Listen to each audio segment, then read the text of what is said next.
20 daqiqaning ichida baribir yutaman. Nishon oldingda turibdi-ku. Bu topshiriqni qabul qilishingizni va barcha sovg'alarni qaytarib olib kelishingizni so'rayman. U barcha sovg'alarni o'g'irlab ketgan. Uni oxirgi marta shimoldagi o'zining steykxonasida ko'rishgan. Nima, o'zingiz qila olmaysizmi? Afsuski, men hozir juda ham muhim topshiriqdaman.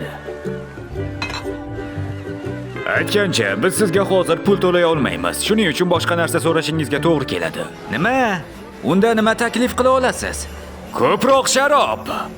Qo'y, men diskotekalarga cheksiz kirish imkoniyatini so'ramoqchiman. Menga kazino jetonlari kerak. Hoy, o'ynaganingiz uchun to'laysizmi?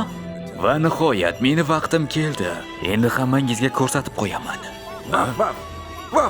Bu yana nima balo?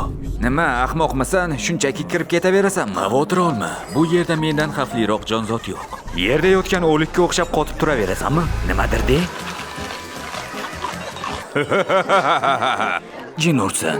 Men bu savolni yaxshi bilaman. Qo'y, birodar, bu yerning xo'jayini qayerda? Bu yerda faqat menejer bor. U qayerda? O'ng tomondagi xonada. U o'ziga suhbatdosh qidirib yuribdi. Yaxshi, unda gaplashib ko'raman. To'xta, bu axir o'lim bilan tugaydi. Bilganingni qil. Bu dafn marosiming bo'ladi. Muzlatkichda pomidorlar yana bittaga kamayibdi. Pomidorlarni yeb qo'yaman. Pomidorlarni yeb qo'yaman. Pomidorlarni yeb. Shunchaki eshikni taqillat. Bu juda oson-ku. Anavi ikkalasi qayerga yo'qoldi? Obuna bo'l. Jozef va Gojo, keyingisi siz bo'lasiz. Yangi yilda bo'kib yeyishga tayyor turing.